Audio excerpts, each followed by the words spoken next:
রাসূলুল্লাহ সাল্লাল্লাহু আলাইহি ওয়াসাল্লাম বলে গেছেন, রমজান মাসের ভিতরে শেষ লগ্নে এমন একটা রাত আছে, এই রাতটা পুরা বছরের ভিতরে যত রাত আছে সমস্ত রাতের ভিতরে সবচেয়ে শ্রেষ্ঠ রাত। আল্লাহ পাক রব্বুল আলামিন এই আয়াতের ফজিলত বর্ণনা করে কুরআনুল কারীমের ভিতরে একটা সূরা অবতীর্ণ করেছেন, যেই সূরাটার নাম সূরাতুল কাদার। রব্বুল আলামিন কি বলেছেন এই আয়াতের ভিতরে? আল্লাহ পাক রব্বুল আলামিন আয়াত নাজিল করেছেন, ইন্না আনসালনাহু ফি লাইলাতিল কদর। আল্লাহ কি বলেছেন এই আয়াতের ভিতরে? আল্লাহ বলেন, ইন্না আনসালনাহু, নিঃসন্দেহে আনসালনাহু, আমি অবতীর্ণ করেছি, ইন্না আনসালনাহু ফি লাইলাতিল কদর, লাইলাতুল কদরের রজনীতে আমি আল্লাহ রাব্বুল আলামিন কুরআনুল কারীম নাজিল করেছি। সুবহানাল্লাহ বলেন। তাহলে এই রাতের ফজিলত বর্ণনা করার জন্য এই একটা আয়াতেই যথেষ্ট। কারণ যেই রাতের ভিতরে কোরআন নাজিল হয়, কোরআনুল কারীমের মতো সম্মানিত কিতাব, আসমানি কিতাব পৃথিবীতে আর নাই। হাদিসের ভিতরে রাসূলুল্লাহ সাল্লাল্লাহু আলাইহি ওয়াসাল্লাম বলেছেন, মান আহাব্বা ইলাল্লাহি আহাব্বু ইলাল্লাহি, আল্লাহ তাআলার কাছে সবচেয়ে বেশি প্রিয় হলো কোন কোন জিনিসের থেকে? মিনাস সামাওয়াতি ওয়াল আরদি ওয়া মান ফিহিন্না। আল্লাহ বলে আসমান আর জমিনের মাঝখানে যা আছে, আসমানের ভিতরে যা আছে, জমিনের ভিতরে যা আছে, ওয়া মান ফিহিন্না, এবং এই দুইটার মাঝখানে যা আছে সমস্ত কিছুর থেকে আল কুরআন আহাব্বু ইলাল্লাহ, কুরআনুল কারীম সবচেয়ে বেশি পছন্দনীয় আমি রব্বুল আলামিনের কাছে। সুবহানাল্লাহ বলে। তাহলে কুরআনুল কারীম আল্লাহর কাছে আসমান জমিন, আসমানের ভিতরে যা আছে, জমিনের ভিতরে যা আছে, এই মহাশূন্যের ভিতরে যা আছে, সমস্ত জিনিসের ভিতরে সবচেয়ে আল্লাহর কাছে পছন্দনীয় বস্তুর নাম হলো কুরআন। তাহলে কোরআন যে রজনীতে নাজিল হয়, তাহলে সেই রজনী আল্লাহর কাছে কত প্রিয় হতে পারে। রাসূল বলছে, কোরআনের সাথে যার সম্পর্ক হয়েছে, কোরআন তার দাম বাড়াইয়া দিয়েছে। কোরআন যে সিনার ভিতরে ঢুকেছে, কোরআন যে অন্তরের ভিতরে, যে সিনার ভিতরে ঢুকেছে, আখিরি জামানার পয়গম্বর সরদারে কাউনাইন রাসূল বলে গেছেন, ইকরা ওয়ারতাকি, আল্লাহ পাক কিয়ামতের ময়দানে কোরআনের হাফেজদেরকে, যার সিনার ভিতরে কোরআন আছে, এই কোরআন মুখস্থ করেনওয়ালা ব্যক্তি এই হাফেজদেরকে বলবেন, ইকরা, তুমি তেলাওয়াত করো, ওয়ারতাকি, আর জান্নাতের উচ্চ সিঁড়ির ভিতরে তুমি আরোহণ করতে থাকো। হাফেজে কোরআন আল্লাহর কাছে ফরিয়াদ করে বলবে, আল্লাহ কেমনে তেলাওয়াত করব? আল্লাহ বলেন, ওয়ারাতিল কামা কুনতা তুরাতিল ফিদ দুনিয়া, ওইভাবে তেলাওয়াত করো যেই রকম তুমি দুনিয়াতে তেলাওয়াত করতা, কোন সময় নামাজের ভিতরে, কোন সময় নামাজের বাইরে, কোন সময় উযুর সাথে, কোন সময় উযু ছাড়া, যেইভাবে তুমি দুনিয়ার ভিতরে তেলাওয়াত করতা, আজকে এই কিয়ামতের ময়দানে ওইভাবেই তেলাওয়াত করো। আল্লাহ বলেন, তোমার তেলাওয়াত যেই জায়গায় শেষ হয়ে যাবে, তোমার তেলাওয়াত যেই জায়গায় যে শেষ হয়ে যাবে, জান্নাতের ভিতরে তোমার আবাস স্থান সেই জায়গার ভিতরে লিপিবদ্ধ হয়ে যাবে। সুবহানাল্লাহ বলেন। তাহলে কুরআনুল কারীমের ভিতরে 6666টা আয়াত আছে। কুরআনুল কারীম যার সিনার ভিতরে 6666টা আয়াত মুখস্থ থাকবে, তার জান্নাতের তবকা সেই জায়গার ভিতরে হবে। বলবেন, হুজুর আমরা ধরা খেয়ে গেলাম, তাহলে আমাদের সিনার ভিতরে কোরআন আছে না নাই বলেন? সূরা ফাতিহার ভিতরে 7টা আয়াত। কয়টা আয়াত বলেন? সূরা ইখলাসের ভিতরে 3টা আয়াত, আবার সূরা ইন্না আতাইনাকাল কাউসার এই সূরার ভিতরে 3টা আয়াত। আপনারা যতগুলা সূরা মুখস্থ থাকবে, আপনার জান্নাতের তবকা সেই জায়গার ভিতরে হবে। সুবহানাল্লাহ বলেন। তাহলে কথা বলে গেছেন কে? যিনি জীবনে কোনোদিনও মিথ্যা কথা বলে নাই, নিজের থেকে কোনোদিনও কথা বলে নাই। আপনার আমার রাসূল, আপনার আমার কলিজার টুকরা, ভালোবাসার প্রিয় পাত্র, জাহানের সরদার মুহাম্মদ আরবি সাল্লাল্লাহু আলাইহি ওয়াসাল্লাম বলে গেছেন, কোরআনুল কারীম এমন ফজিলতের কিতাব, কোরআন যার সাথে লেগেছে কোরআন তার দাম বাড়িয়ে দিয়েছে। কোরআন যেই পাতার ভিতরে লেখা হয়েছে, সাধারণ একটা পাতার ভিতরে বাংলা লেখা আছে, ইংরেজি লেখা আছে, অঙ্ক লেখা আছে, ওই পাতার ভিতরে দেখবেন ঝালমুড়িও বিক্রি হয়। কথা ভুল বলছি নাকি বলেন? ঝালমুড়ি ওই পাতার ভিতরে বিক্রি হয় না নাই বলেন? কিন্তু ওই পাতার ভিতরে যদি কোরআনুল কারীমের শুধু বিসমিল্লাহির রহমানির রহিম যদি লেখা থাকে, বলুন ওই পাতাটা উযু ছাড়া স্পর্শ করা যাবে নাকি বলে?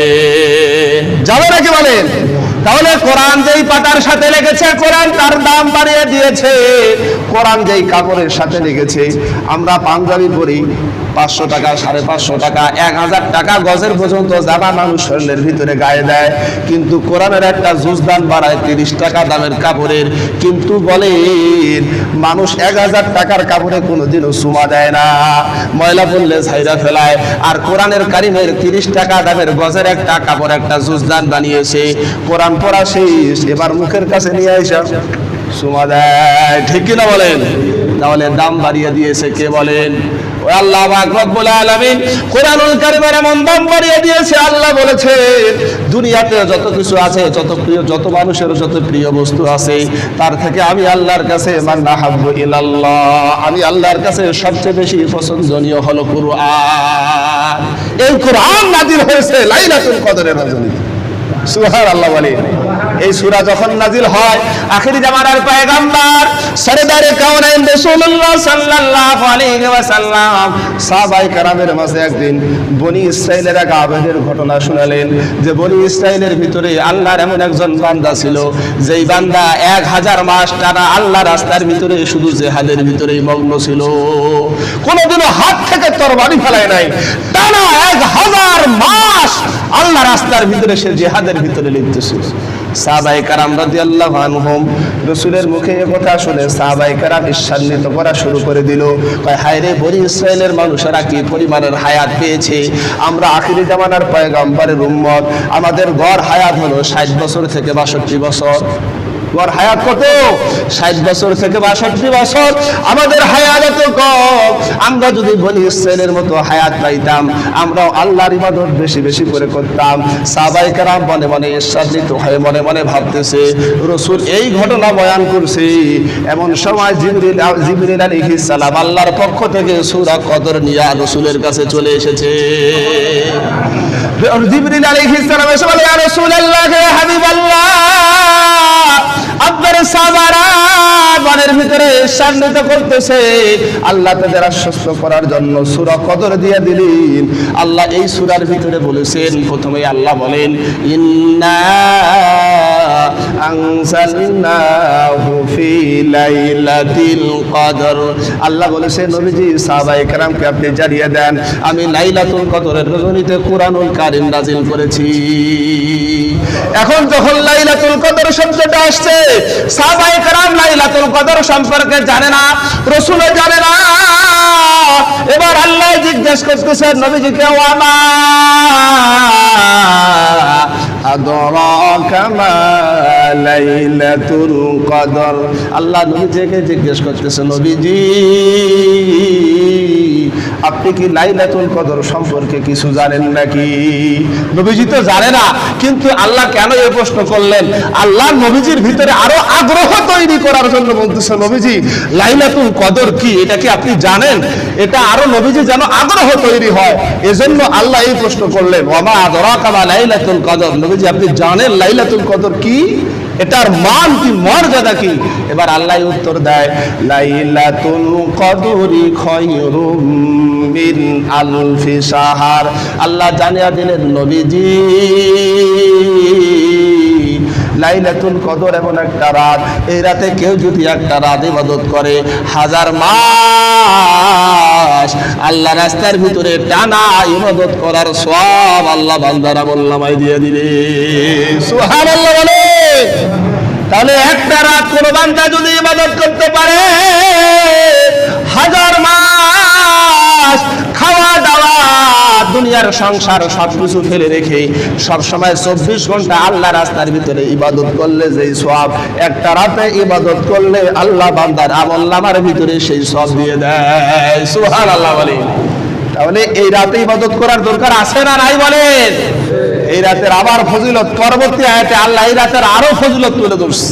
আল্লাহ বলেন তানাজ্জালুল মালাইকাতু ওয়ার রূহু ফিহা বিইذনি রাব্বিহিম মিন কুল্লি আমরিন সালাম। আল্লাহ বলতেছে নবীজি পৃথিবীর মানুষদের জানায়া দেন তানাজ্জালুল মালাইকাতু ওয়ার রূহু, এই রাত যখন আসে, এই রাত আসার সাথে সাথে তানাজ্জালুল মালাইকা ফেরেশতাদের একটা দল ওয়ার রূহু এবং জিবরিল আলাইহিস সালাম জমিনের ভিতরে অবতীর্ণ হয়ে যায়। তানাজ্জালুল মালাইকাতু ওয়ার রূহু ফিহা বিইذনি রাব্বিহিম মিন কুল্লি আমাল, আল্লাহ তাআলার পক্ষ থেকে বিশেষ বিশেষ বিষয় নিয়ে ফেরেশতারা জমিনের ভিতরে অবতীর্ণ হয়ে যায়। এই মিন কুল্লি আমরের ব্যাখ্যার ভিতরে মুফাসসিরিনে কেরাম বলেন এই লাইলাতুল কদরের রজনীতে বান্দার হায়াত আর মৌতের লিপিবদ্ধ করা হয়, বান্দার রিজিকের বরাদ্দ করা হয়, বান্দা কত মানুষ পৃথিবীতে আসবে, কত মানুষ পৃথিবীতে মারা যাবে, কত মানুষ কি পরিমাণের হায়াত পাবে, কার খাবারের ব্যবস্থা কোন ধরনের কোন মানের হবে, এই লিপিবদ্ধ করা হয় লাইলাতুল কদরের রজনীতে। আর ফেরেশতারা আয়েশা কি করে? সালাম। ফেরেশতারা আয়েশা বলে শান্তি অবতীর্ণ হোক। ফেরেশতাদের এই আয়াতের ব্যাখ্যা রাসূলুল্লাহ সাল্লাল্লাহু আলাইহি ওয়াসাল্লাম হাদিস শরীফের ভিতরে করেছেন। রাসূল বলেন ইযা কানা লাইলাতুল কদরি, যখন লাইলাতুল কদরের রাত আসে, নাযালা জিবরাইল ফি কাবাকাবাতিন মিনাল মালাইকা, ফেরেশতাদের একটা দল নিয়ে জিবরিল আলাইহিস সালাম জমিনের ভিতর অবতীর্ণ হয়ে যায়। ইউসাল্লুনা আলা কুল্লি আবদিন কাইবিন আও কাইদিন ইয়াযকুরুল্লাহ আযজা ওয়া জাল, এরপরে ফেরেশতারা তাদের জন্য মাগফিরাতের দোয়া করতে থাকে, গুনাহ মাফের দোয়া করতে থাকে। কোন কোন ব্যক্তির জন্য?